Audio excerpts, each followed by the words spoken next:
This is Saving Runt, Book 7 in the Cosmos's Gateway series by S.E. Smith, narrated by Samantha Cook. Prologue. 2 years ago, Washington, D.C. area near the old Navy Yard. Amelia Runt Thomas felt her black knit cap snag on a jagged piece of wire as she slipped through the opening someone had cut in the tall chain-link fence.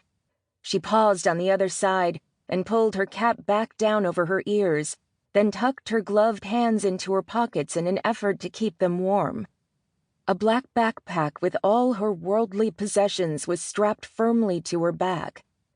She took a moment to appreciate the dark silhouette of the buildings against the backdrop of the Capitol and its famous river.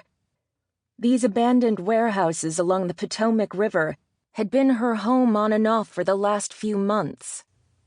It seemed a safe enough spot to stay for long periods of time, but eventually she always left for a while. The few people that she'd talked to on the streets had warned her that it was unwise to remain in one place for too long, and she'd taken that lesson to heart.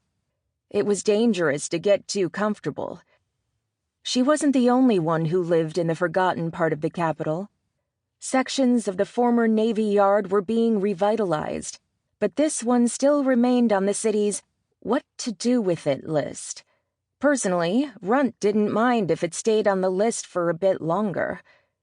A lot of the perpetually homeless stayed in the buildings on occasion, especially during the winter. They each had claimed their own sections, at least until someone bigger and meaner moved in. Overall, most of them were pretty harmless and preferred to live their lives with only the occasional interaction with the rest of the world. She liked the fact that they were all different. Some lived on the streets because they couldn't stand being confined in small places. Others were there because they were too broke to afford a place to live. Those reasons came from the few who had volunteered why they didn't have anywhere else to go. She never asked because it was none of her business. Besides, if she started asking, someone might decide to question her, and she wouldn't answer. At 16, she'd been on the streets for almost 2 years. It didn't bother her like most people would think it should.